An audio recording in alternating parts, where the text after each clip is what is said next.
More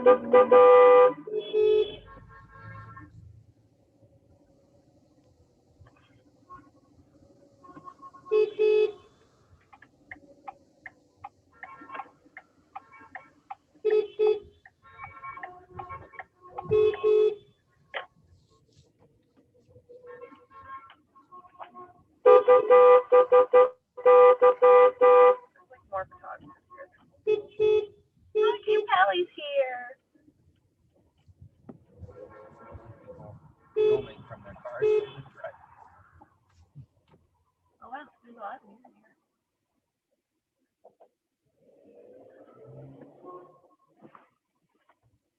here. My signs are falling apart. Yeah. How do I switch the screen? Yeah, it's accidentally gone to. These notifications don't stop. Rosa, get up.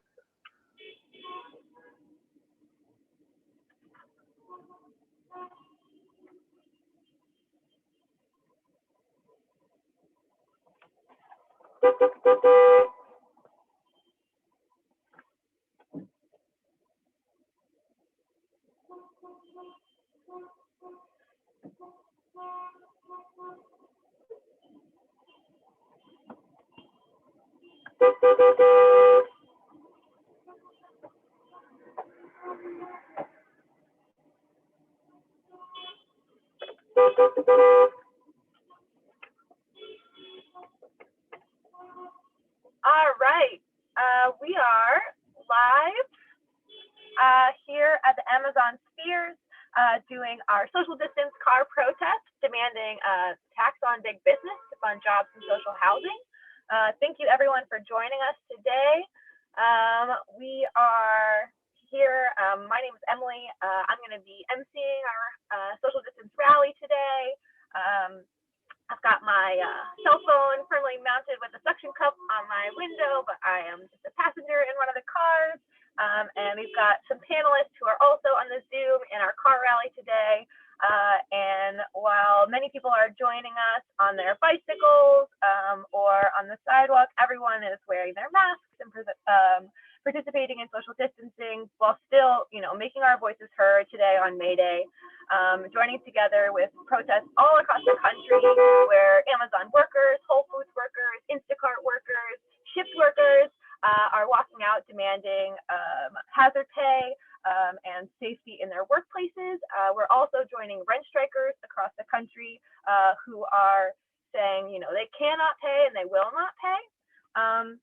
And we see the Tax Amazon movement as the same part of these movements, of demanding who's going to pay for this crisis. It should be big business. So I'm really excited today to have all the speakers that we have, and I will go through introducing them as they kind of come on. But while we're circling the block around the Spheres, and as you can see, we've got our lead car up front of the van that says "Follow Me," so folks can participate. We're going to have a little bit of a discussion with each of our panel speakers. And I think this is going to be a really useful way for us to engage with some of the questions that have come up over the past few weeks. We've seen countless attacks from the Seattle Times saying that this tax is not possible, that it's an attack on jobs, and we really want to answer these questions because we want our movement to be confident when answering these questions. We are going to address some of the attacks that we've heard from the mayor, and we're going to address some of the attacks that we've heard from the Wall Street Journal editorial board, because we're not just getting attacked locally, but also nationally. So maybe we will kick off our discussion while we're doing the circling of the blocks. And my first question today is actually going to be for Councilmember Kshama Sawant. Our movement has been fighting for the Amazon tax for over 3 years. Our movement won a unanimous vote on the City Council in 2018, which Mayor Durkin and the majority of the council members shamefully repealed. Kshama, can you explain the urgency of the Amazon tax in the context of the current situation, the pandemic that we're in, why we're doing this social distance protest,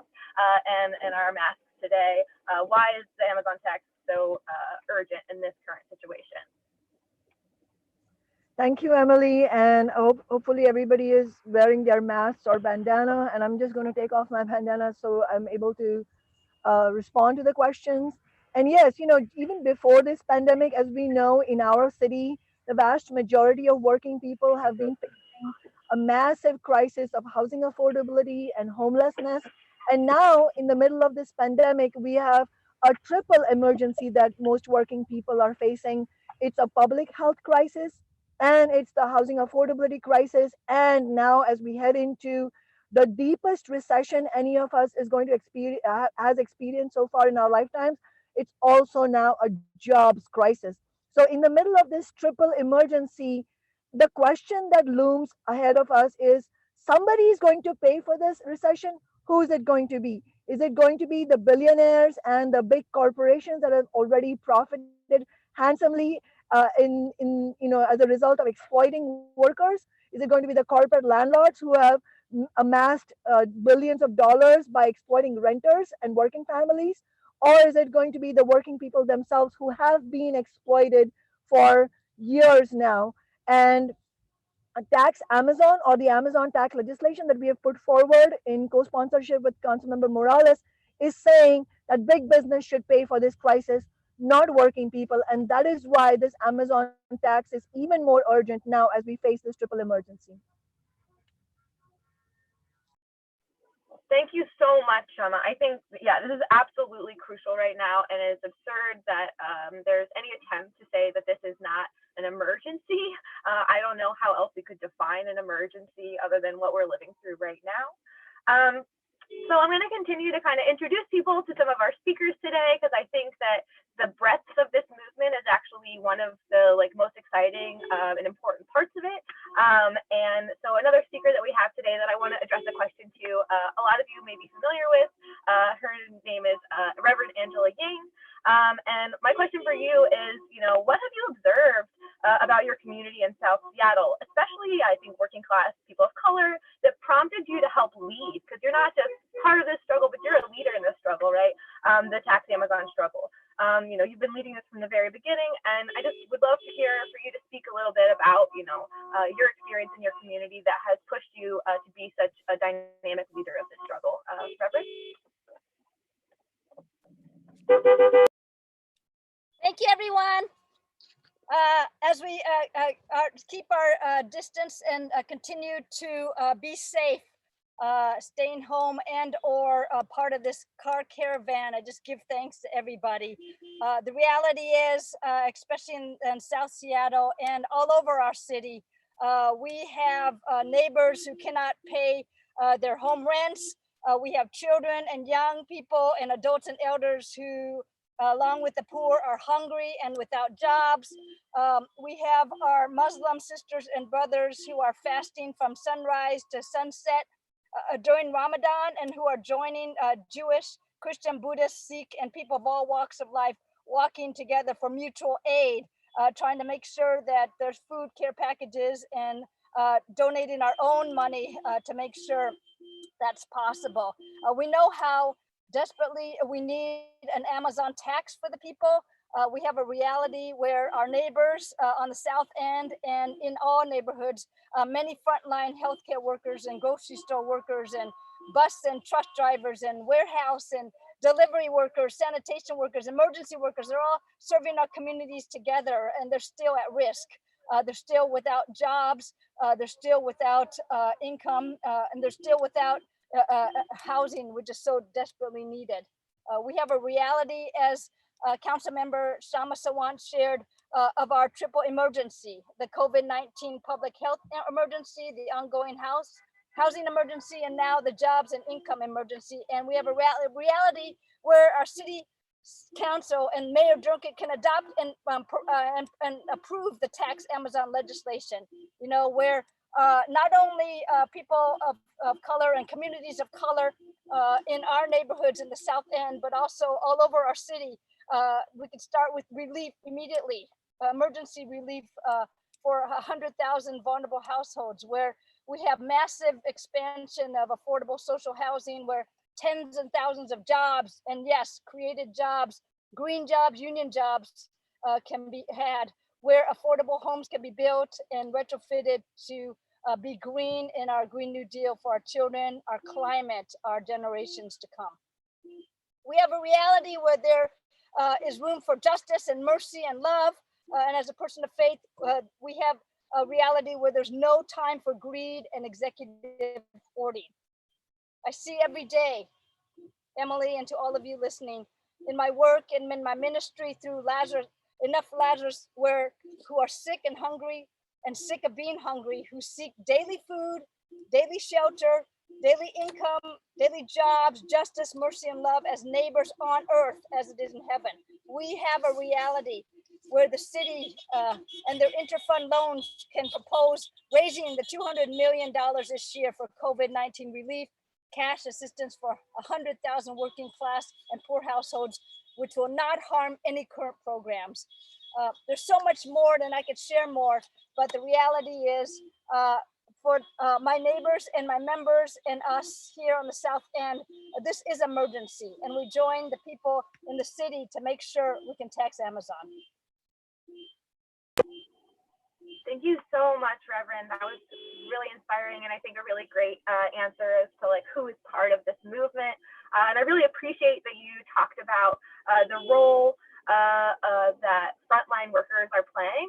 And I think, yeah, definitely we are standing in solidarity with the Amazon workers and the Whole Foods workers and the Instacart workers and the Shipt workers who are walking out and organizing in their workplaces today. And of course, we've also seen, I think, trash sanitation workers and meat packing plant workers organizing, and it's just super inspiring. One of the people that we do have on our panel today is also a frontline worker, an Amazon delivery driver, and I think, you know, a key question that I'd love to hear Matt Smith, who's our Amazon worker, answer, and I think is just a really key question for us right now is, you know, if it's clear that this is an emergency, if it's clear that people need to be bailed out, that it's clear that people need funding to pay for basic bills, and that money has to come from somewhere, and that there's the richest man in the world and the second richest man in the world here in Seattle. Why are big businesses so opposed to this tax? It's less than a 1% tax, right, on only the top 2% of corporations. It's a tiny fraction of their profits. So yeah, I'd love to hear Matt Smith. Why do you think your boss, Jeff Bezos, is so opposed to this tax? Why do you think other big businesses are gung-ho on making sure that this tax does not become a reality? Matt? Hey everyone, yeah, my name's Matt Smith. I work as a cargo handler down at an Amazon delivery station in Kent. And we've already heard from some of the speakers this triple crisis that working people are in, right? Coronavirus, housing, jobs, income. We have rent coming up. Actually today, a lot of people are having to start paying rent, and working people are struggling. That includes a lot of Amazon workers.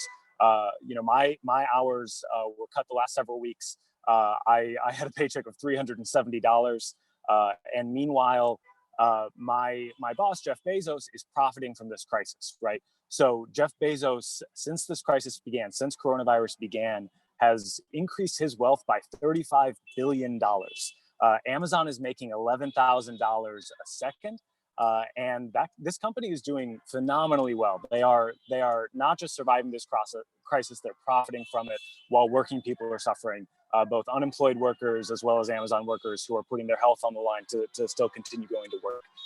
Meanwhile, we are not seeing, Amazon workers are not seeing the benefits of that wealth. We're not seeing the benefits of our company profiting from this crisis. We still don't have basic health supplies. We don't have hand sanitizer. We don't have gloves that were being supplied with at work. We have no additional paid sick leave. We have no hazard pay.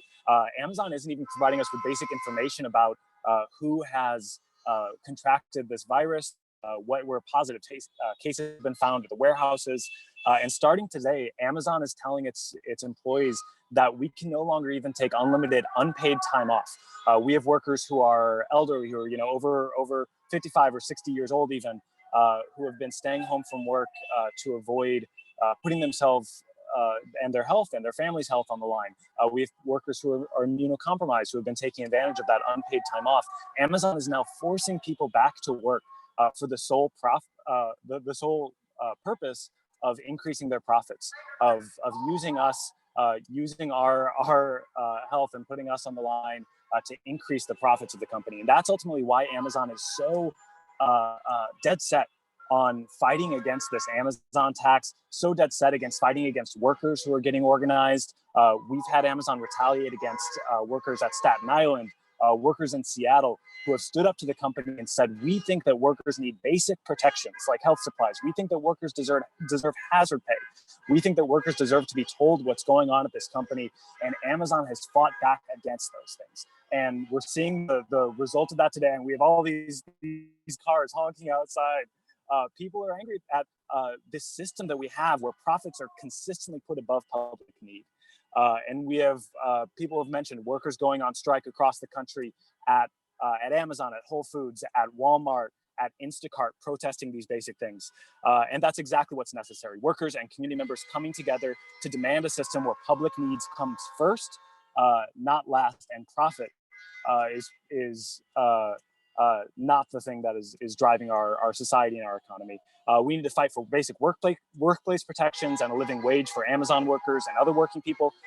We need to stand with workers who are demanding respect on the job and improved working conditions. And we need to tax these huge companies like Amazon so we can use the profits that me and my coworkers are creating to fund things that actually help our community, like social housing, like green jobs, and like coronavirus relief for our communities who are struggling to survive.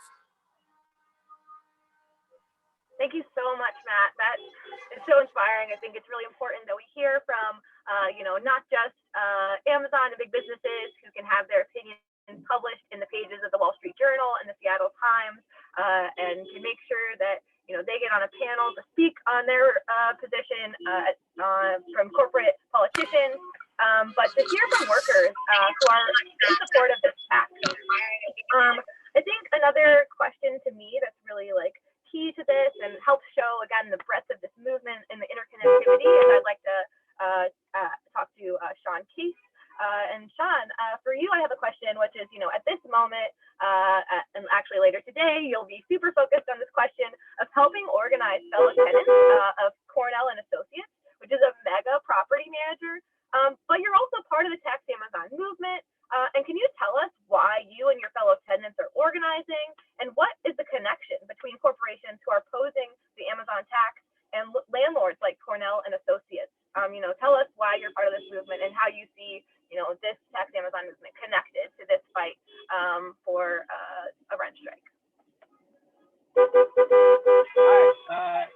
So my name is Sean Case. I'm here on behalf of my fellow neighbors who have been organizing in our building for the past month or so. And, we're organizing in our building to meet our immediate needs for the most vulnerable people in our building, people who can't pay rent right now. We got response from Cornell and Associates, which is our property manager, basically saying, too bad, so sad, here are some charities to reach out to. You can ask your parents for money, go into credit card debt, stuff like that. We're expanding our fight to other Cornell buildings now because we know other tenant organizers have gotten similar response. Response is devoid of any empathy or any, in total denial that there's an emergency going on right now. We're in an unprecedented pandemic and on the verge of a possible second Great Depression.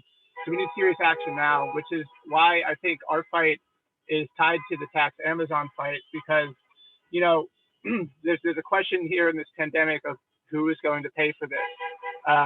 We saw last time around during the Great Recession, working people bore the brunt of that recession, and we're bearing the brunt now, and we don't want that to happen again. So, we think that the people who are breaking in huge profits like Jeff Bezos have the responsibility to spread that wealth around to the most vulnerable in our community. We support Tax Amazon because it provides immediate relief now to the most vulnerable in our community, and it provides housing security in the future in the form of free new homes, which also expands jobs in the future as well. And that's what our fight is all about, is housing security. We don't want to, my neighbors and I don't want to be out on the street once the eviction moratorium is lifted and rent is still due. and we don't have the money to pay that rent. It's not about being able to pay that rent right this second. It's about what's the situation going to be like in 2 months and 3 months when we still don't have jobs, when we're expected to pay rent, and when we're not getting any protection from an eviction moratorium. You know, we live in one of the wealthiest cities in the history of the world. There is enough wealth here to bail out working people, and we're not going to bail out Cornell and Associates. We're not going to bail out Amazon. We paid enough already. Thank you so much, Sean. That was super inspiring, and it's so inspiring to see the way in which all of these movements are connected, because we are struggling against big corporate behemoths that are profiting off of, insanely high, skyrocketing rents. Those that are Amazon, which profits off of, subsidies and tax breaks. And this is a united struggle of working class people against the behemoth of corporate profits. So I think something that I've heard, I heard it from the Chamber of Commerce at the City Council meeting on Wednesday. We read it in the pages of the Seattle Times. And I think, it's just a common question that people are going to be facing. And so I really want people to weigh in on this.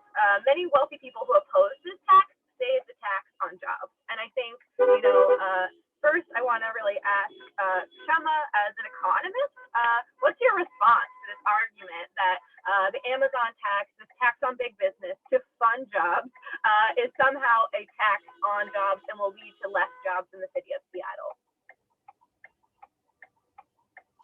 Yeah, for a moment, just speaking as an economist, let alone my politics as a socialist, there is absolutely no statistical or economic evidence that a tax on big businesses would lead to any kind of plummeting of jobs. And in fact, we've heard the same kind of lies. When we were fighting for $15 an hour, they said, well, if you increase the wages of the lowest paid workers, then somehow that would also reduce the number of jobs.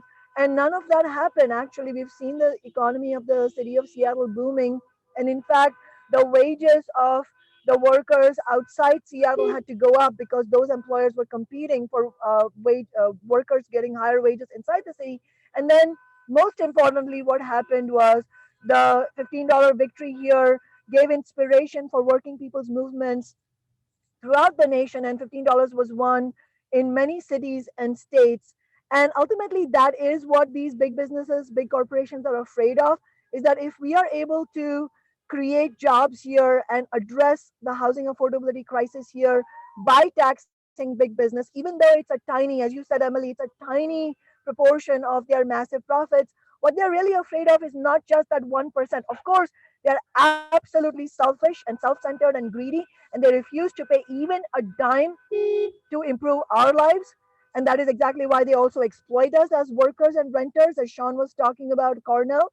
But as a matter of fact, what's at stake for them is not just that 1% tax that they will pay in Seattle.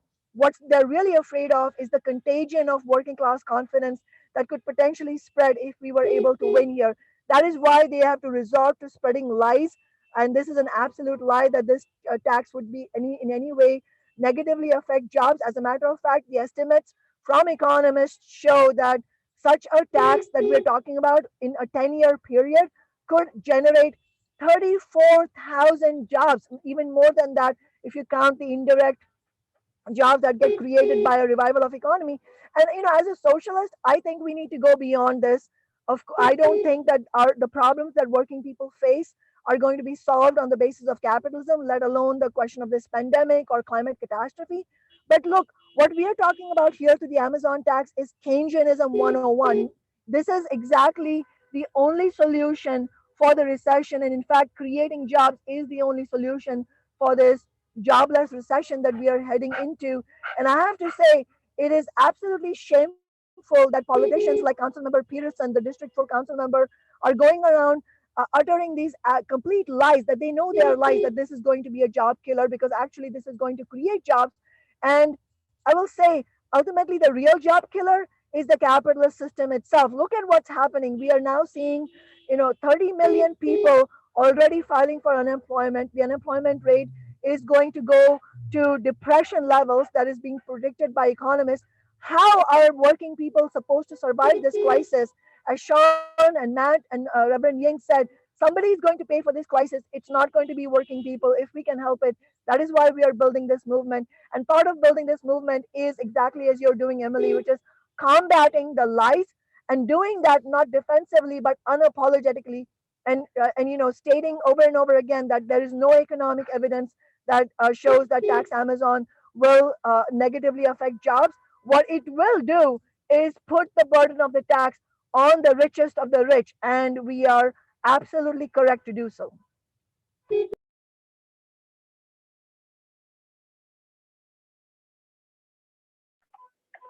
Thank you so much, Shama. Yeah, I think that it's really important that we speak back against these lies. I've turned my camera around because there's actually so many cars being part of this protest that we lost the leader van a little bit. So yeah, which is a really exciting problem that we've got all these people who showed up with tax Amazon signs on their cars. It's really energizing. I think there's a little bit more to unpack also with this question of being a tax on jobs. I think Shama absolutely gave us important answers to that. I think another way that we can answer this, as I'm going to actually ask Matt Smith another question, because I know that, Matt, not just you yourself as an Amazon worker, but you've been working this whole week, or I think for several weeks, organizing not just other Amazon warehouse and delivery drivers, but also the tech workers, and they see themselves as part of this tax Amazon movement. So seems like contrary to being a tax on jobs or against employees, that many Amazon employees support this Amazon tax. So, Matt, you're an Amazon worker, and you and other Amazon workers have been part of this movement. Can you speak to, how this is not a tax on jobs and how workers like Absolutely. So the reality is that Amazon workers already pay our share in taxes. We pay a whole host of taxes, whether it's through income tax or through sales tax or through car tabs. So we have the most regressive tax system in the country in Washington State, and Seattle has the most regressive tax system in Washington State as a city. So Amazon workers are already bearing more than our burden of taxes on top of these compounding crises that we're facing with jobs and with housing and with rent and with just this whole system of capitalism. And so no, we need to flip this tax system upside down. We need to tax the rich. We need to tax these huge companies like Amazon and not tax Amazon workers. And in addition, I mean, people have already spoken to this, that this tax will create jobs. We're talking about creating good union jobs. The jobs that Amazon is providing, I mean, you're seeing this. You're seeing workers fight back. You're seeing the lack of basic protections, the lack of basic worker control over our own working conditions, and so we have the opportunity here to tax big business, to tax their massive profits, and actually create good paying union jobs for the people of Seattle. So absolutely, this is not a tax on Amazon workers. This is not a tax on jobs. This is a tax on the massive profits that we as workers create, that are going into the pockets not of workers but of shareholders. And so absolutely, I mean, we have seen huge support from Amazon workers across the country for what we're doing in Seattle for this Amazon tax, to tax these huge companies. Thank you so much, Matt. And we're getting close to when we're going to have our speakers out in front of the spheres, wearing our masks and doing our social distancing. So I think I got maybe like one more question for folks as we do that. And I think a question that for me is actually really important. The Wall Street Journal published an attack on our movement yesterday. The Wall Street Journal editorial board, they slammed the Amazon tax and said, quote, most of the new tax revenue would go to public housing for those earning up to 100% of area median income, which is $85,000, $85,000 in Seattle from 2014 to 2018, unquote. They make it sound as if the housing is for well-off people. And I think, this is, as far as I know, a new distortion. So I think it's really important that we respond to this. And I think maybe as the co-sponsor of this legislation with Councilmember Tammy Morales, that Shema aspirational that most of this public housing is going to be for wealthy people here in Seattle. First of all, may I point out the utter dishonesty, as if the Wall Street Journal editorial board cares about lower paid workers. The Wall Street Journal is the bastion of the United States capitalist class, which has exploited the lowest paid workers, and they need to continue to exploit them if they are to amass the kind of profits that they have gathered over the years. And so, first of all, we should just point out the dishonesty. They don't care about lower paid workers or better paid workers or any part of the working class in any way. But this is a very common false argument that is used by big business to discredit any kind of progressive revenues or progressive policies. And the fact is that when we implement this tax, the vast majority of the initial funds will absolutely go to building social housing that is going to be affordable for the people who are most vulnerable right now, for our homeless neighbors, neighbors who are currently experiencing homelessness, people who are facing mental health crises and have been pushed out into the streets without shelter in this completely remorseless and a compassion, a system that is absolutely devoid of compassion.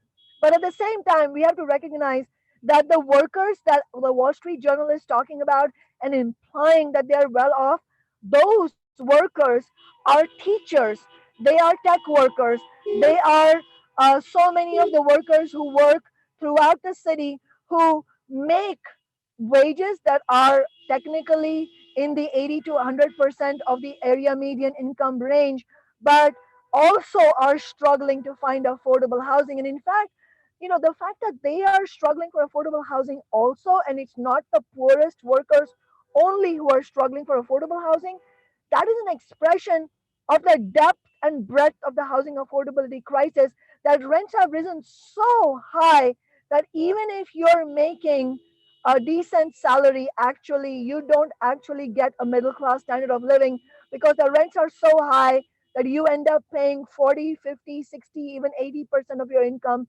in rent. And that is why it is crucial that we as workers, whether you are a grocery store worker or a Starbucks barista, an Amazon or a Google tech worker or a scientist, it is important for us to reject the divide and conquer strategy that capitalism uses to split us up and really neutralize our movement. We should reject the divide and rule and really come together in the working class, build unity among working people. And what better day to have a message of uniting working class people than today, May 1st, International Workers' Day? Internationally, workers, renters, activists are out in struggle today. We are in solidarity with them, and that's why it's such a moment of pride for the Tax Amazon movement to be out here carrying out a social distance protest. So let's reject the divide and conquer, and let's unite the working class to win victories for our society.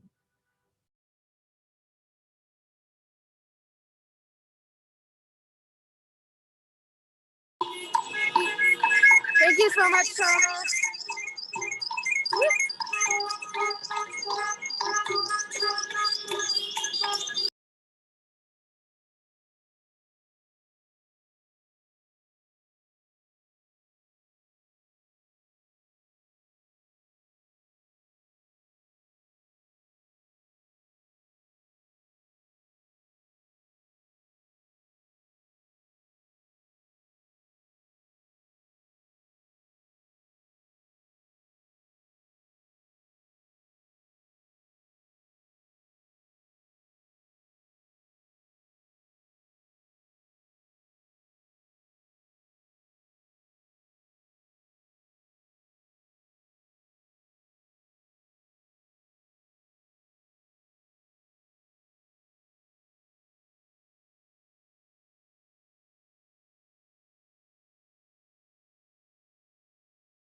with their car. Trying to figure out my logistics a little bit.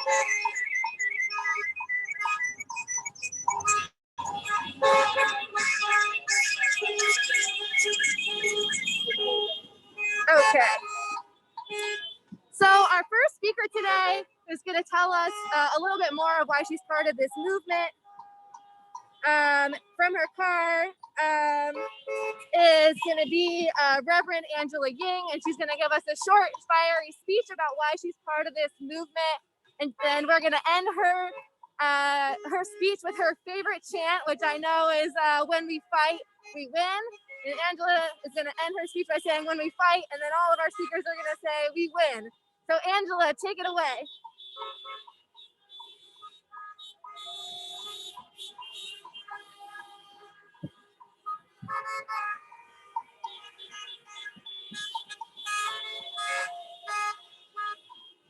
Hey everyone!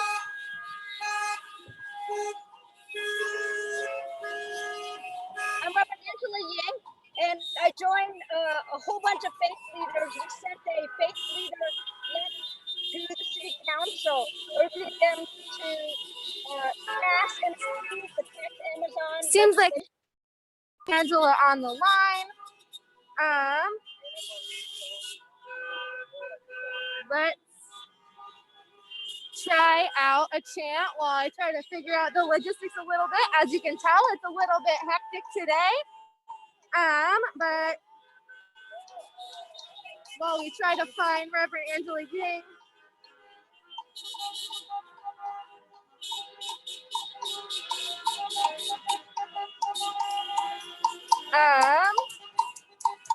Hello, am I on? Matt, I wonder if you could speak for us and give us a short speech while we try to figure out where Angela is and tell us, you know, a short politicized message and ending your speech by "When we fight," and then we can all respond with "We win."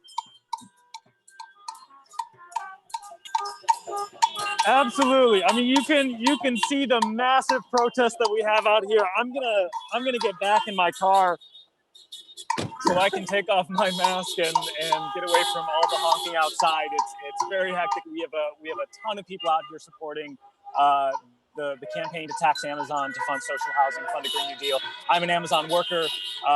Some of you, I was on earlier talking a little bit about my experience in the warehouse, where Amazon, despite making huge profits, is not providing basic protections for workers, isn't providing paid sick leave, isn't communicating to its employees. And we've seen workers fighting back in a huge way, both in the workplace and in the community, supporting Amazon workers and fighting for things like the Amazon tax, to use these massive profits of Amazon to fund things that the community needs. So right now, I want to reiterate what's going on today around the country with my coworkers, Amazon workers, Instacart workers, Walmart workers, Target workers, and others are on strike today, protesting these huge companies who are profiting from this crisis and not giving those basic protections to my coworkers and to people who work at these companies. And we're seeing workplace actions across the country. And of course, we're also seeing the community come together in a big way. And as an Amazon worker, I support the Amazon tax because I think that these huge profits that me and my coworkers make for the company, the money that we generate for the economy and have created this enormous wealth, that money should be used for things that help us as working people, that help the broader Seattle community, things like housing, things like Green New Deal programs that can address our growing and dire climate crisis, things like direct cash payments to working people who've been affected by COVID-19 through layoffs or reduced hours or increased health costs or whatever it might be. We need relief for working people. Companies like Amazon get tax break after tax break after tax break. They get bailed out.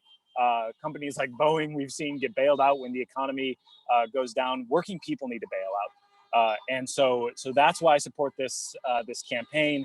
That's why I support the need to tax Amazon, to fund these things.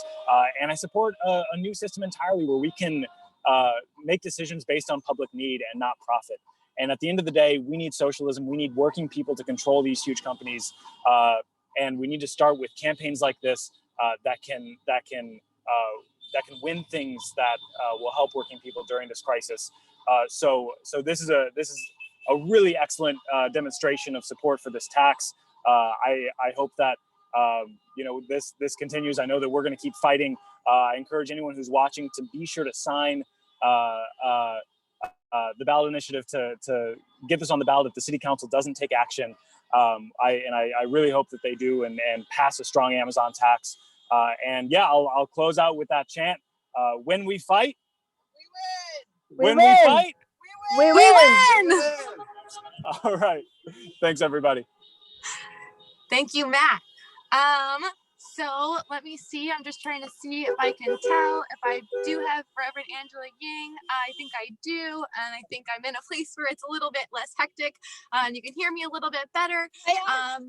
But yeah, I think we want to get our speakers, and we want to, really emphasize why we're out here today, why we're clogging up the streets in South Lake Union, why we're all part of this movement. And there's so many of us. I wish everyone could see how good luck this is out in front of the spheres. It's really exciting. I think people really needed to come together to feel like they were part of this movement.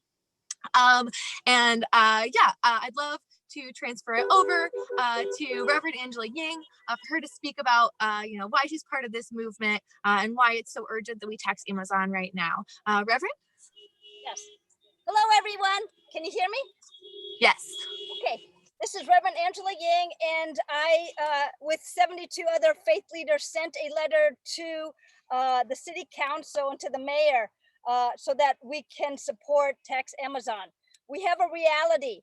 We have a reality where here in Seattle, we have hundreds of thousands of neighbors that are out of jobs. We have a reality that we and our neighbors cannot pay our home rents, where children, youth, adults, and elders and the poor are hungry, where Muslims, sisters and brothers who are fasting from sunrise to sunset during Ramadan join Jewish, Christian, Buddhist, Sikh, and people of all walks of life who are working for mutual aid and an Amazon tax for the people. We have a reality where we and our neighbors, many frontline healthcare workers, grocery store workers, bus drivers, truck drivers, warehouse and delivery workers, including Amazon warehouse and delivery workers, sanitation workers, and emergency workers are serving our communities and are at risk, often at times in the absence of basic personal protection, childcare, sick leave, PPE, basic everyday human needs. We have a reality. We have a reality here in our city, and we have a triple emergency: the COVID-19 public health emergency, the ongoing housing emergency, and now the jobs and income emergency. We have a reality where the Seattle City Council and Mayor Durkin can adopt and approve the tax Amazon legislation, where we have COVID-19 relief starting June 1st, where we have it starting with our most vulnerable, 100,000 vulnerable households, where we have massive expansion of affordable social housing, where tens of thousands of jobs, yes, jobs created, union jobs, green jobs, created new jobs, where affordable homes can be built and other homes retrofitted to be green with a Green New Deal within our tax Amazon legislation for our children and for our climate. We have a reality where there is room for justice, for mercy, and for love, where there's no time for greed and executive hoarding. We have a reality where I see every day in my work and ministry enough Lazarus who are sick and hungry and sick of being hungry, who seek daily food, shelter, income, jobs, justice, mercy, and love as neighbors here on earth as it is in heaven. We have a reality where the city's interfund loans proposed for raising the $200 million this year for COVID-19 relief, cash assistance, immediate and emergency for 100,000 working class and poor households will not harm any current programs. We have a reality where interfund loans are a common and standard mechanism that municipalities use practically every year, where Mayor Durkin's assertion that the Amazon tax couldn't start until 2022 is untrue and dishonest, that the Amazon tax could begin June 1st of this year.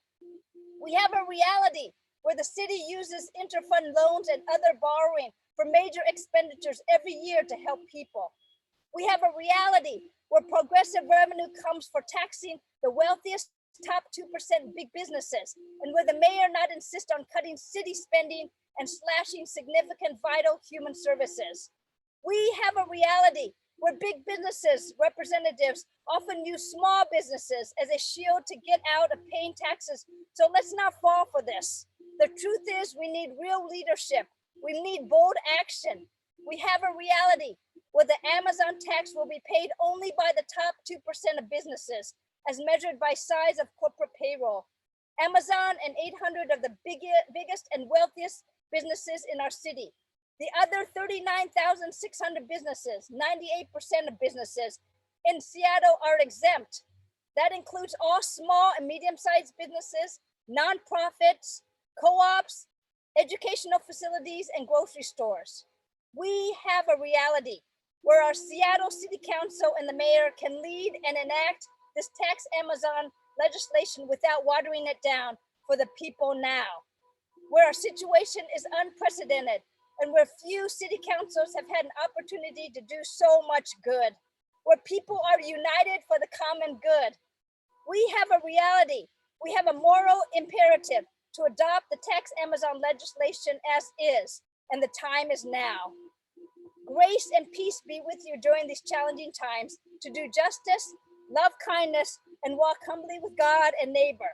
Let's make it our reality, united together. Tax Amazon now. The Amazon tax now, because when we fight, we win. When we fight, we win. We win! When we fight, we win. Tax Amazon now for the people. Thank you. Thank you so much, Reverend Ying. Always bringing the fire.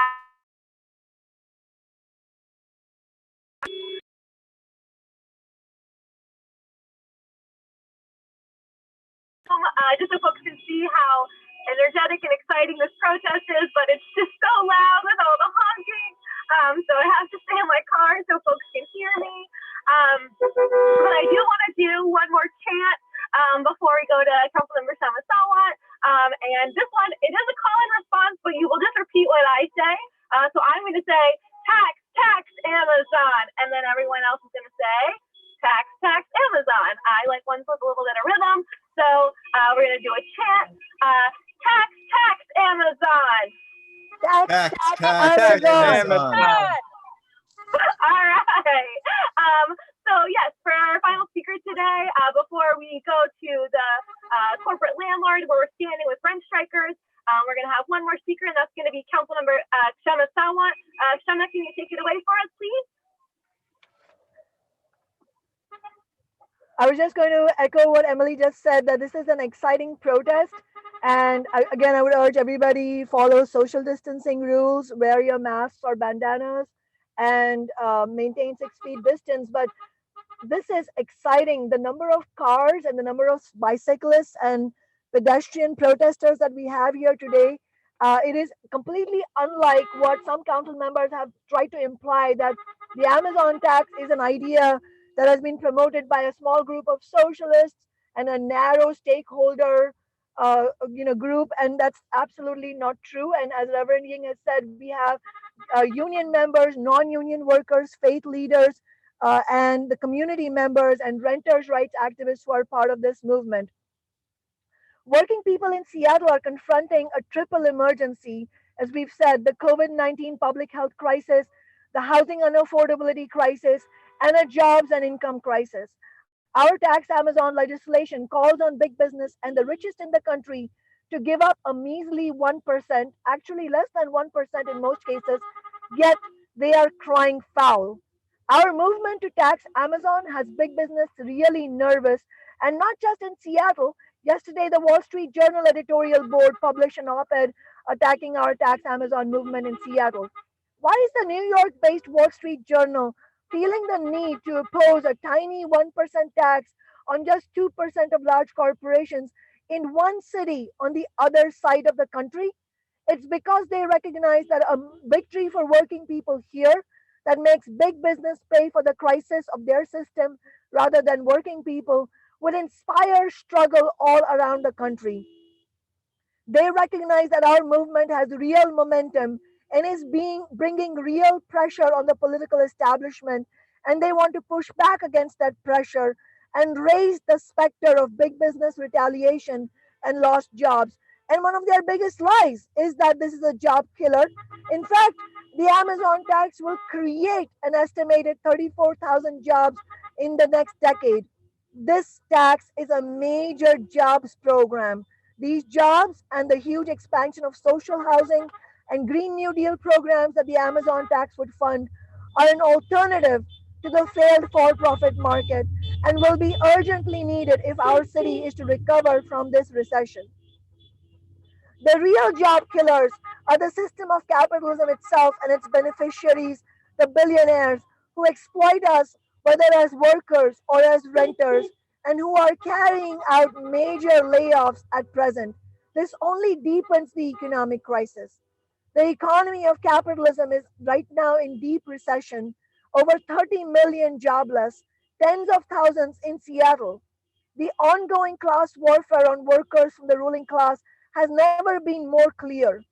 Throughout the nation, food banks are completely overrun, with cars lined up for miles. Nurses have been forced to ration out protective gear because of deadly shortages. Millions of frontline workers, including grocery workers, warehouse workers, sanitation workers, delivery drivers, have kept society running while corporate executives hide out in their mansions. This pandemic has exposed who is truly essential to our societies. Trump and the bosses want to reopen the economy even though there isn't anywhere near the level of necessary testing. They are prepared to put our health and our lives at risk for the sake of their profits. Of course, Trump's criminal incompetence has made this crisis far worse than it needed to be. Today is International Workers' Day, and ordinary people will be standing up to demand safety on the job, fair wages, rent relief, and for the right to organize. Here, we are fighting for the Amazon tax. A number of workplace actions and strikes have been organized nationally, and today is also the day that renters around the country are organizing alongside the Rent Strike 2020 campaign for rent to be cancelled with no debt owed. Renters are saying we can't pay and we won't pay for this crisis. We should use this moment as a launch pad to build a wider movement against evictions, to cancel rent, for collective tenant action.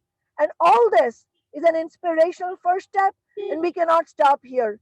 We need to use these actions as a springboard to get even better organized and plan our next steps.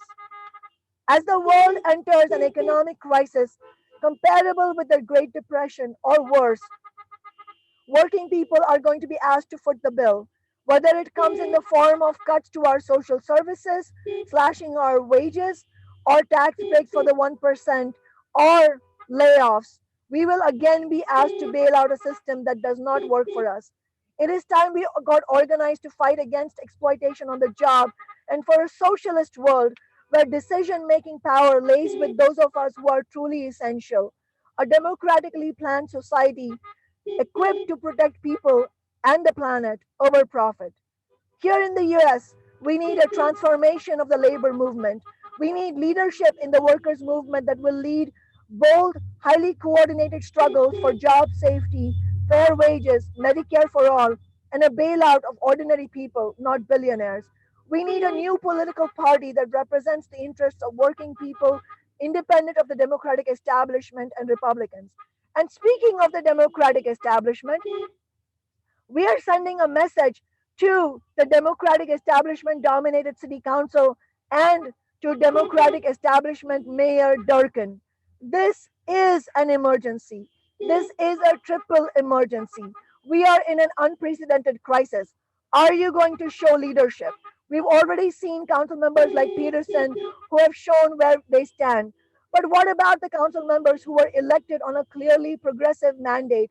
Our movement's question to those elected representatives is, will you stand with working people and pass the Amazon tax without watering it down? Or will you once again capitulate to big business interests and betray ordinary people and workers and community members? And our message to our movement, to one another, is let's keep fighting. Let's take the energy from today, May 1st, International Workers' Day, and escalate our movement from now until May 13th when the City Council meets next. So, as a next step, join me and community members at the District 4 and District 7 Town Hall Tuesday, May 5th at 6 p.m. Community members, including members of the United Auto Workers Local 4121 that represents graduate student workers, have invited these council members Peterson, Lewis, Mosqueda, and Gonzalez, to hear from ordinary people, not from corporate lobbyists, hear why they support the Amazon tax, and community members who want answers from the council members. Will you stand with us or not? Solidarity, and let's do a chant that is directed towards the city establishment. I'll say, whose side are you on? And you will say, working people or Amazon. Whose side are you on? Working people or or Amazon.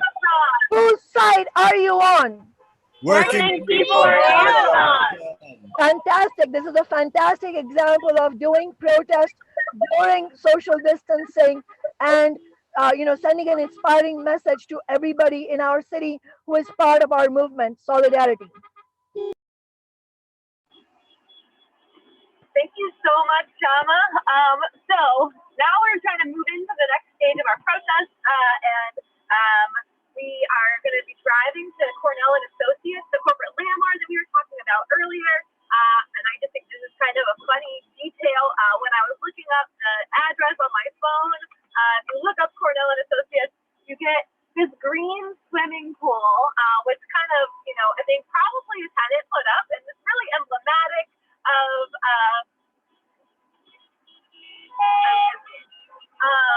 it's really emblematic of the quality of conditions that they are putting on their tenants while asking for skyrocketing rents and not actually providing any relief during this crisis. I'm going to buckle my seatbelt since we're going to be moving, and I do see that there's a little bit of movement. So yeah, hopefully folks are in their cars who are listening through their radios. Know that we're all going to 2633 East Lake Avenue South. If you're wondering how we're going to get there, you're going to follow that big van. So there were two folks standing on top of the van earlier, and it says "Follow me" on the back, and we're all going to go as a caravan and stand in solidarity with the working class renters who are getting organized, right? And I think, yeah, I mentioned before, but it definitely bears re-mentioning as we're going in solidarity with Sean Tate and his fellow tenants who are organizing against this corporate landlord. That not only is May Day a day of historical worker struggle, it is also the day that the rent is due, and that many renters are going on strike. And I think we've had a lot of conversation locally and nationally about what is a rent strike, because there is this question of can't pay, won't pay. And I think AOC even said yesterday that it's not a question of forcing people to pay because the money's not in the bank, right? But is just not paying your rent a rent strike? And I think that the answer is no, because you have to be organized, just like you would be in your workplace when you're demanding hazard pay or better conditions and safety for your coworkers. Just not going to work, that's taking a day off. But organizing and making really clear demands and saying that you and your coworkers will not go back to work, will not resume profits through that corporation. That is how we distinguish a strike from a day off, right? And that's the same for a rent strike. That not paying your rent, that can be really isolating, that can be really scary. And the question of just not being able to pay your rent yourself, again, can be really isolating and scary. And then if you are actually in a position where you're able to pay your rent, or you're just choosing alone to not pay it in solidarity, you got to get organized. You got to talk to your fellow tenants. And I think, the work that Sean and his neighbors have done is incredibly inspiring, the way that they're banding together and, standing united and not allowing themselves to be siloed off from each other. And it's really amazing just to see the organization of this rally right now. I just need to comment on it. We were totally gridlocked for a moment, and I was not entirely convinced we would be able to get moving, but, a well-organized movement that the political establishment should be absolutely intimidated by is one that was gridlocked just a minute ago and now is smoothly moving towards Cornell are getting organized and clearly making demands that they know that their neighbors who've been laid off are not in a position to pay rent. And even if they could use, this small one-time $1,200 check that they got from the government, that money should be going towards food. That money should be going towards, possibly anticipating an emergency down the road. Even when you're practicing social distancing and being safe in the grocery stores, it is still possible to get this disease that has been, it's not as though it's the flu, right? We know that this is detrimentally impacting families, and even young people are exhibiting stroke symptoms, and lots of people who are laid off. I think it was 40 million people should correct me in the comments if I'm wrong, who don't have health insurance right now. So that measly $1,200 payment cannot go to bail out corporate landlords right now, right? We need that money for food, we need that money for emergencies. That is not something that just needs to go sit in a bank account for a corporate landlord. And that's why we're all standing together with Sean and his fellow tenants. And I believe that they're going to be taping a note to the door when we get there. And it's not a very long drive typically.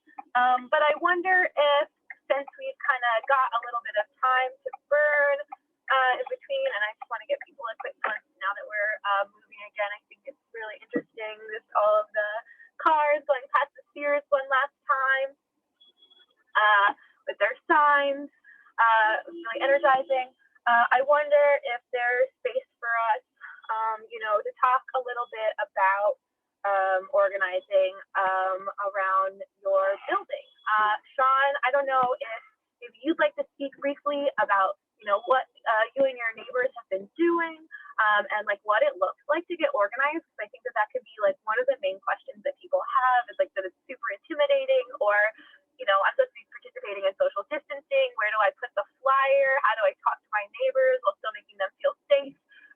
So I don't know if there's like some basic questions about organizing during this time, and how to build like solidarity and momentum amongst your neighbors that you could maybe talk to a little bit. Sean, would you want to talk to that a little bit? Yeah, absolutely. Let me kind of start by just sort of reintroducing myself. So my name is Sean Case. I'm a renter and a laid-off wine cook living in Caravan. I'm also a member of the Democratic Socialists of America. So I lost my job on March 13th due to COVID-19, and over the course of the next week or so, many of my friends and neighbors also lost their jobs. And as many of us know, at this point, as of this week, unemployment claims in the U.S. have topped 30 million, which is extraordinary. That's an incredible amount of people out of work. So I know that we're not alone in that. In terms of what our organizing has looked like, it's been something we kind of have to figure out as we go along. None of us have ever done this before, especially during a pandemic. So about a week after I lost my job, my neighbors and I started organizing, and we decided to band together to meet each other's needs in our building. So on April 9th, we mailed a letter to our landlord asking for rent relief and things like, disabling the coin-op function on the laundry machines during this pandemic, because we shouldn't be expected to go get quarters right now. On the 15th, we received a letter from our management company, Cornell and Associates, not from our landlord. And it was not a response to our demands, but it was rather them demanding that we pay rent by any means necessary, including going to credit card debt and asking our parents for money. So this is the kind of attitude we've been faced with. We followed up several times with them, merely asking that they have a dialogue with our collective. And Shama Sawant has also sent 2 letters to Cornell and Associates asking them that they meet with us. Over 200 community members have asked them to do the same in an email campaign that we launched. And instead, what we received is more passive aggressive letters. Again, never once directly trying to communicate with us. We finally heard from our landlord this past Wednesday, but again, not directly. There was a press release taped to the front door of our building, promising that if he receives financial assistance from the government, those benefits will trickle down to us. And in the meantime, if we're having trouble paying rent, he's going to negotiate on a case-by-case basis.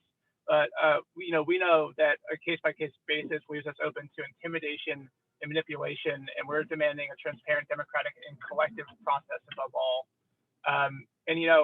We've made efforts during this whole time to be cordial and flexible, and in response, we've been dismissed and disrespected. I know Cornell and Associates has talked to the media a couple times, but refuses to even send us an email.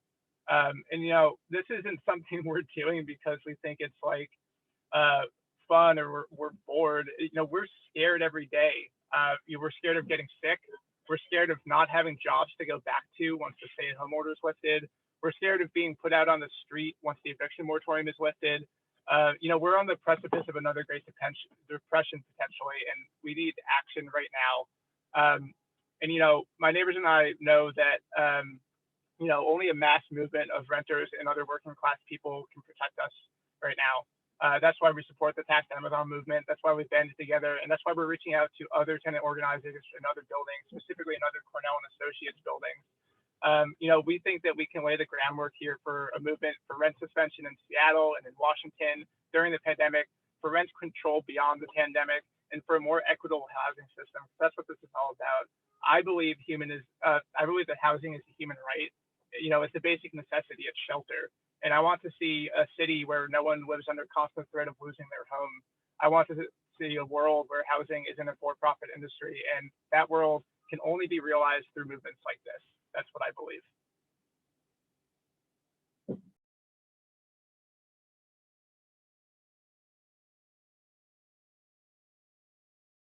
All right.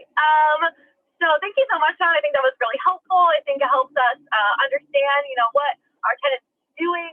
I think sometimes whether you're organizing your coworkers or you're organizing your neighbors, the first step can often be super intimidating. But getting that political clarity of that, the things that we're demanding are totally reasonable.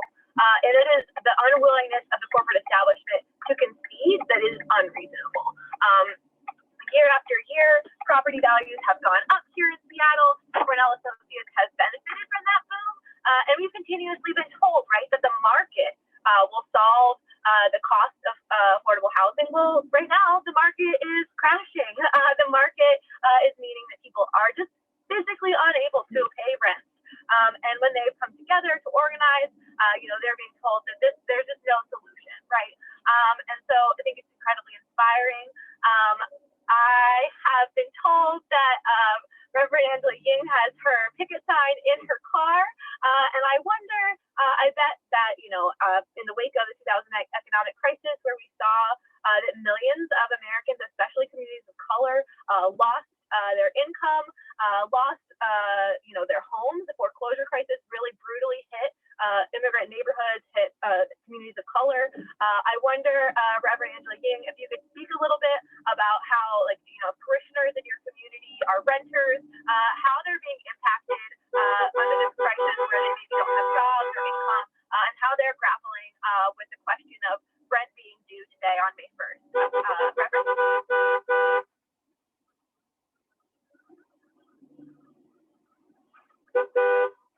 Thank you. As you know, on the South End, there's been so much gentrification for years and years. We live in Beacon Hill and also in District 2, and also a number of people in District 3. And actually, in my congregation, we have members all over in every district. And we're very impacted by what's going on. As you know, it's really helpful to have the rent freeze, but even after June 1st, we're seriously worried because how are people supposed to pay their rent? How are they supposed to continue to be in their apartments and in their homes? They have a choice, and it's so sad, between having to choose between, paying their rent or feeding their children. So this is serious. I mean, we're talking about a triple emergency, and many of us have shared this, and the city council and the mayor can do what they can by leading, by passing this tax Amazon legislation. I mean, this is the way. We have it's really important that we do so. So just want to share that from all our communities, that we need and stand together united to tax Amazon and to pass this tax legislation. Thank you.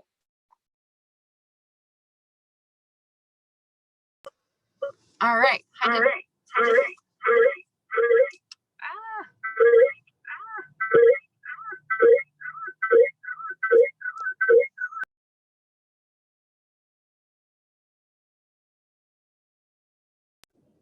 I think that should work. Sorry about that. Had to switch over phones. Turns out live streaming for an hour can really exhaust your battery. You close out of this. Yeah, we're sitting in traffic now, and we're on our way to Cornell and Associates. And I think, we've really heard from tenants, we've heard from community organizers about the necessity of organizing right now. And I think that's like the really clear through line for all of these movements right now that are out and being part of this May Day day of action in their workplaces and in their buildings, and this Tax Amazon movement that really confronted the corporate giant right at their iconic spheres, where they built really high quality housing for plants while working class people and families are being pushed out of the city or out onto the streets. And I think the common through line for all of these things is the desperate need to get organized. And what does that look like? I think that that's like a key question that we're all needing to learn right now. Like, how do we what does that mean to get organized, right? And I think it starts with a flyer. It starts with coming together. It starts with coming to agreement about some common demands. And I think, we've seen, as I said, over the last 3 years, a real culmination and galvanization of the Tax Amazon movement as it's become incredibly crystal clear for people what it's going to take to actually get out of this economic crisis, right? Because before we even had the COVID-19 crisis, working class people in Seattle and all over the country were facing an economic crisis. They were facing a situation in which housing was taking up 50% or more of their income. They were facing a situation where, because of low wage jobs and the high cost of living, they had less than $1,000 in savings. And this is, the house of cards that we had in the lead up to this crisis of the COVID-19, where they had private health insurance or no health insurance at all, or health insurance that they couldn't even afford to use.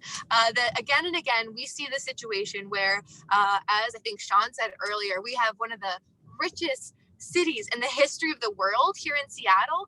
We have two of the richest men in the history of the world with hundreds of billions of dollars that are just sitting in a bank account or being used to buy multi-million-dollar homes with 27 bathrooms.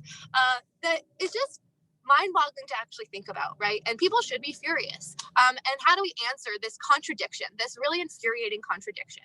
On the one hand, we have working class people with barely a dime to their name, who can't meet their basic needs, who can't pay for their rent, who can't afford high quality healthcare, at the same time that we have mind-boggling amounts of wealth sitting in a bank account. And the answer to that is that we need leadership. We need a movement to fight for taxing big business. What is that movement comprised of? It's community faith leaders like Reverend Ying. It's workers like Matt Smith. It is brave tenants who are organizing like Sean. And I think also importantly, it's our movement getting elected leaders like Shama Sawant into office who can speak for our movement, who will fight for legislation in city council. I know I live in District 2 in Seattle, and I'm excited that Tammy Morales has been a co-sponsor on the Tax Amazon legislation, and that this is an absolutely urgent time.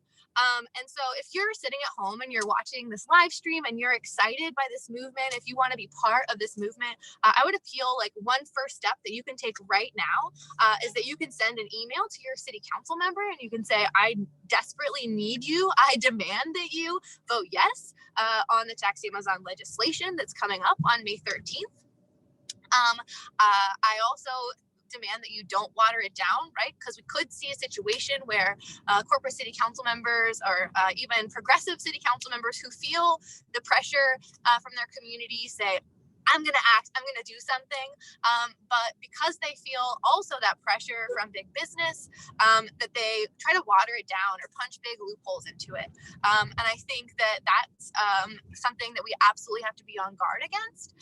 One of the biggest loopholes that we're seeing is I think we didn't have a chance to get to this question in the panel earlier, and maybe this would be a good time that I could send it over to Shama to respond to this. But there's this question of, an emergency clause. And this emergency clause is a really key part of the legislation in that it allows us to start collecting the funds lets us start collecting the Amazon tax in June and start making direct cash payments to working class people who need that money now. And there's some disagreement, I think, on the council where some council members are insinuating or even outright saying that the emergency clause is not appropriate for this legislation, that, maybe this isn't an emergency. And so I wonder, as we're getting closer to Cornell Associates, can we answer this question as we're putting pressure on the council members to vote yes, but also to vote yes on a strong piece of legislation that's not watered down? Why do we need that emergency clause? Council member Shema, could you speak to the need for the emergency clause in the tax Amazon legislation?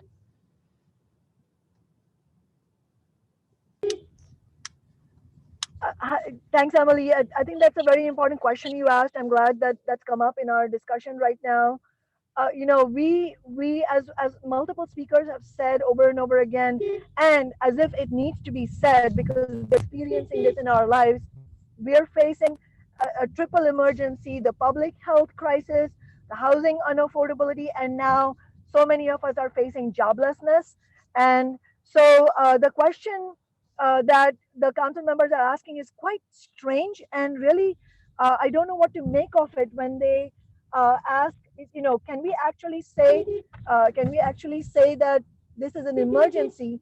And I think, what we have to keep in mind is, for a lot of council members, even though they might be well-meaning,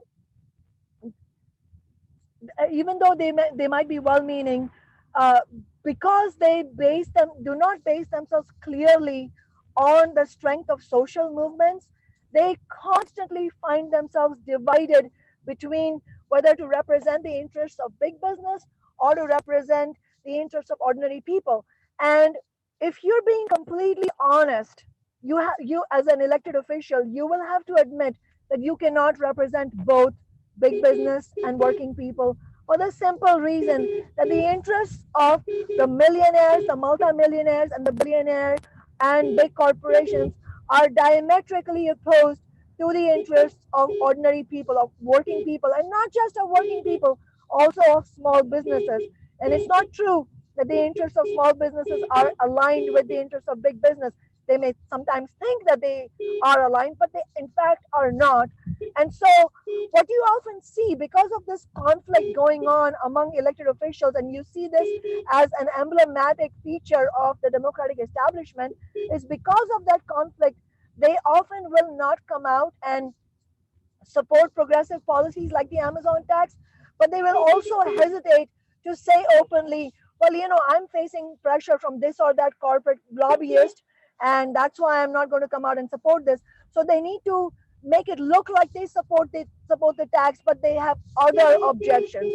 The objections are about the emergency clause, or the objections are about some other detail like the interfund loan. And I don't expect that the vast majority of people watching this even know what an interfund loan is, because it shouldn't be required of you to know what that is. That is a routine mechanism detail that the city council uses to accomplish tasks like the Amazon tax. But what you will see, and what we saw in the two committee meetings, is not one single council member has spoken against the tax, but a lot of council members have reflected doubts about this or that mechanism of the tax, and the emergency clause is one of those things.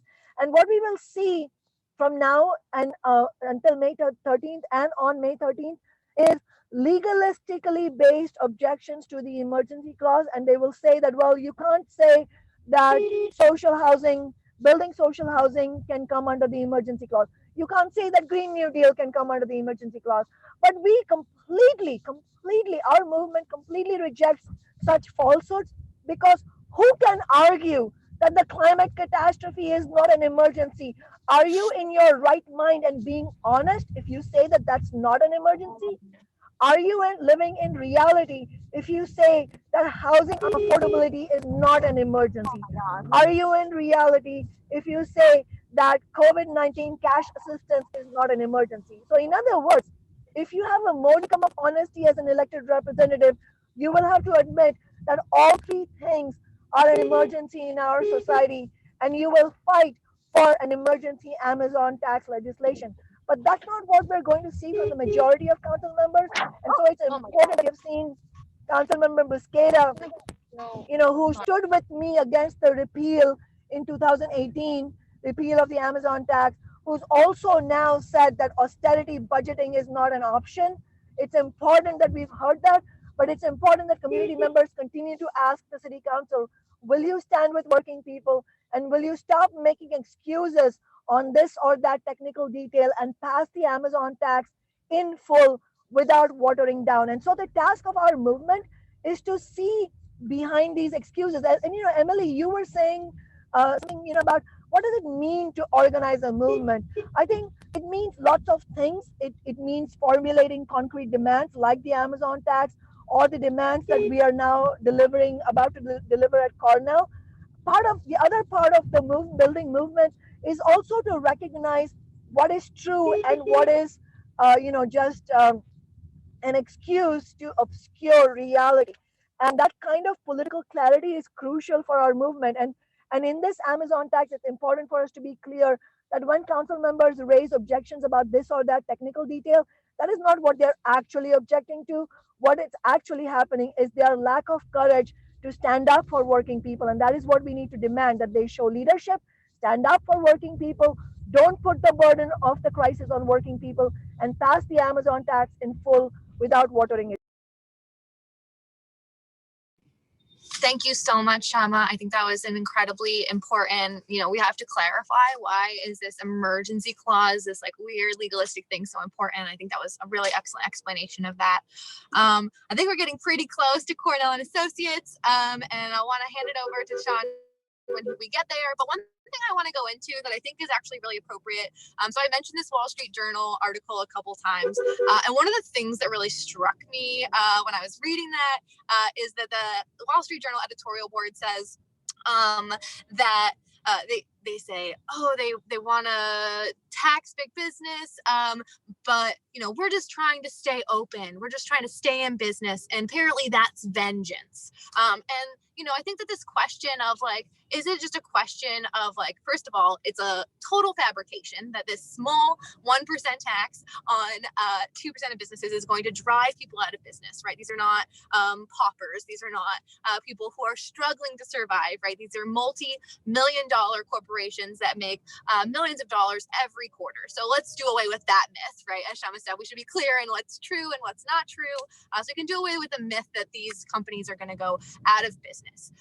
But the thing that we're identifying as vengeful, the thing that we're identifying as absolutely not acceptable in this moment is corporations that are demanding sky-high profits, that are demanding massive returns for their investors at a time when working class people are suffering, when the lack of access to housing, when the lack of ability to have affordable and good health care is literally life or death. So it is a question of, do we continue to subsidize profits of these big corporations, or do we support literally people living? And so I think just like, let's clarify what is at issue there. And to me, this flows into a really key and like relevant question. Right. And this is something that we hear from about our movement really regularly, right? Of why do we call it the Amazon tax? If we just said something nicer, if we said the let's all come together and make Seattle nice, if we called it the let's all come together and make it Seattle nice tax, then maybe Amazon wouldn't be so upset and they'd be excited to come to the table with us. And I think it's understandable that, normal working class people might have this question. None of us likes to be called out and to feel, villainized. But Amazon as a corporation, these big businesses, they are not normal working people, right? And they do not operate in this way. Why do we call it an Amazon tax? Because we know that Amazon, just like they did the first time the Amazon tax was repealed, systematically works behind the scenes to pull the levers and put pressure on politicians to not pass such things. And so by calling them out, we don't allow them to operate in the shadows. We pull them out. And so some people have identified this as a class war approach, but I think it is just clarifying what is true, who's on our side and who's not on our side. Who is on our side?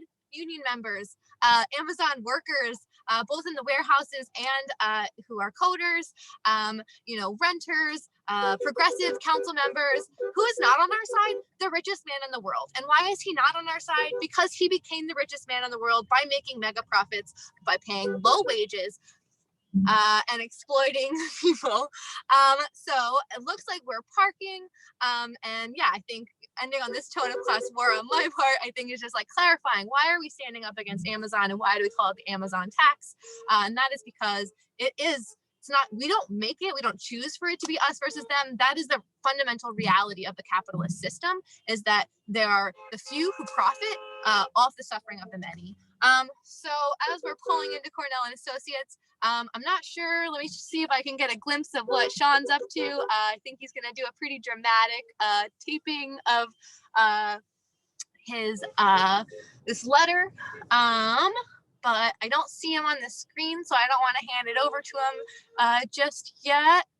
Oh, he's back.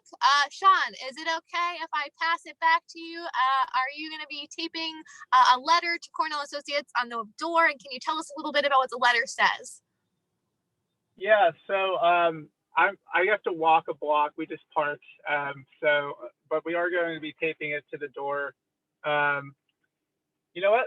Why don't should I just read it while I walk? I think that would be great if you feel comfortable.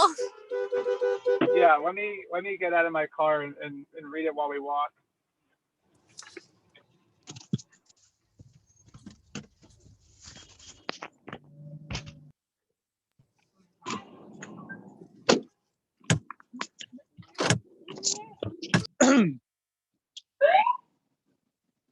Dear Cornell and Associates, it's May 1st and rent is due, and we are reaching out once again in hopes of beginning a good faith dialogue with each other about how to meet tenants' needs during this pandemic. In the wake of the COVID-19 crisis, many of us have lost our jobs and therefore our incomes. Some of us can no longer afford rent. Others have reduced hours and can't afford their entire rent. It has become increasingly clear that this is not just an isolated reality for tenants at the Ben Lomond. Renters all across Seattle, including many renters in other Cornell and Associates buildings, are being faced with the same hardship. For this reason, and in the spirit of solidarity, the Ben Lomond Tenant Collective has formed the Cornell and Associates Tenants Alliance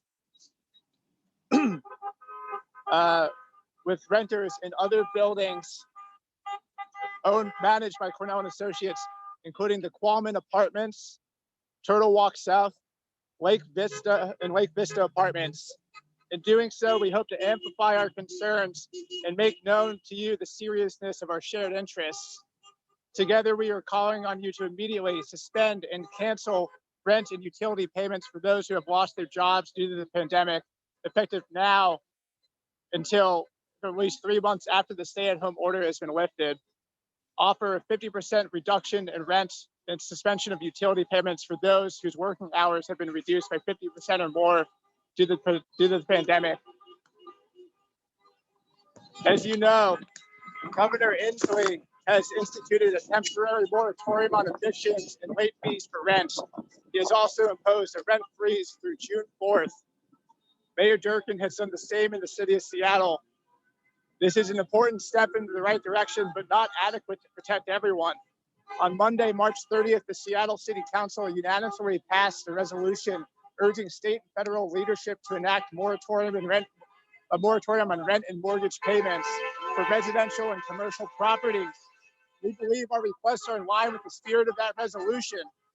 We are excited to see so much support from our Seattle community, including more than 200 emails to you expressing support for our demands in just a few days, and from Councilwoman Salma Sawant, who has sent you 2 letters now urging you to accept our proposal, while also urging you to come to her Renters' Rights Committee to discuss our proposal and ensure the costs of the pandemic are paid by those who can afford it, not by working people most severely impacted by COVID-19. Additionally, we will be reaching out to other organizations, unions, and elected representatives, soliciting an additional support in the coming days. We recognize that this represents a huge challenge to you as well, and we are open to hearing you out so that we can work toward mutually beneficial solutions. We ask that you earnestly consider our requests and send a response via email to our email address on May 1st. Signed. We hope you stand with us in this global moment of crisis. Thank you for your time and consideration. Signed, the Cornell and Associates Tenants Alliance.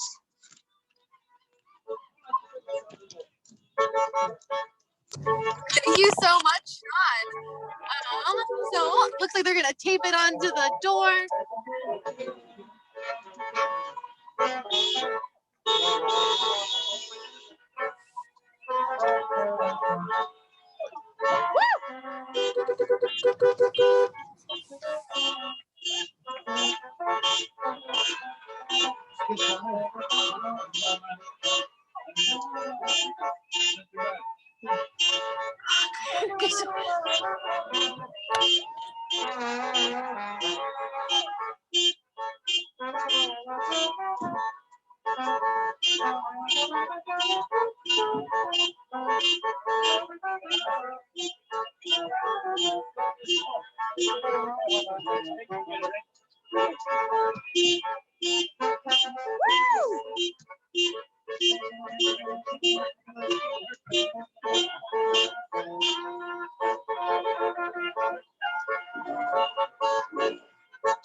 All right. So yeah, I think that was really incredibly inspiring. I think, we've done a really good job today here in Seattle, in standing together and linking together the struggles that are happening, getting organized and not allowing ourselves to be siloed apart. I thought it was really inspiring to hear the letter that Sean and his fellow tenants wrote to their corporate landlord. And I hope that it inspires other renters to feel confident to get organized, especially if they're hurting and they know that their neighbors are hurting. I think, something that we hear again and again is, that landlords are suffering too. And I think as we separate out truth from lie, right? I think Cornell and Associates is not hurting, right? They have been profiting majorly off of the skyrocketing rents over the last decade here in Seattle. But there are small landlords, right? And I think this is a key question I've had come up when I've talked to people about rent strike and this movement. Oh gosh, I'm going to turn around my camera. It's really exciting what's happening. People standing up. This is really exciting. And so how do we address this question of small landlords? I'm not going to roll down my window because you wouldn't be able to hear anything.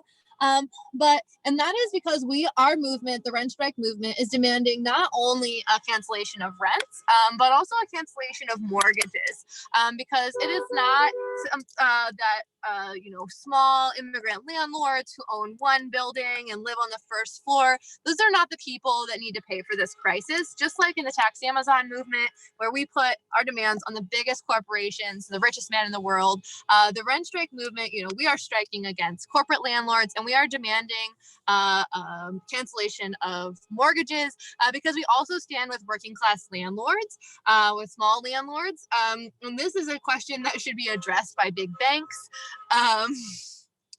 This question of who pays for this crisis is the speculators of Wall Street who have profited off of the problems of the climate catastrophe. They've profited off of oil. They've profited off of speculating on food. They've profited off of speculating on healthcare. And we are standing shoulder to shoulder, but socially distanced. At this time, sorry, it's just a little chaotic, but I think we're gonna want to try to bring this rally to a bit of a close.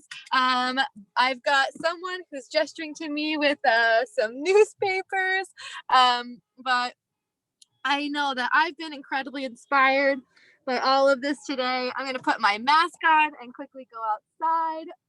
Let's see, just how eager people are to get organized. I know while we're all sitting alone in our houses, it can feel like we're in this alone, and we are not. Working class people are facing the same struggles everywhere. The problem of how are we going to pay rent, the problem of how are we going to pay for food, how are we going to get out of this crisis.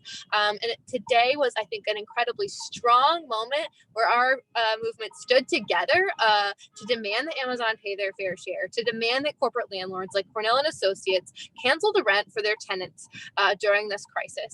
And I think everyone should feel incredibly inspired and empowered. And I hope in the next days and weeks, people will get organized, that they will put pressure on the city council to pass this emergency legislation of the Amazon tax as it's written, that they will stand in solidarity with tenants in their own buildings across their city and across this nation who are doing a rent strike, and that we're going to continue to get organized, right? Because this is not the end. May 1st is just the beginning. We know that the crisis of people not being able to afford their rents, being laid off or having reduced hours, that we're just seeing the beginning of this recession. As Sean said, right, there's a rent freeze and an eviction moratorium through June, but what happens then? And that's why we need to keep building our tenants movement. We need to keep building our Tax Amazon movement. And so I hope that everyone who saw this is inspired and will get together. I think that I want to leave it there, unless there is anyone who, let me see where all of our panelists are. Looks like maybe we've got Shama putting up a fist. If we could spotlight on Shama, I think it's really inspiring, the social distance protesting.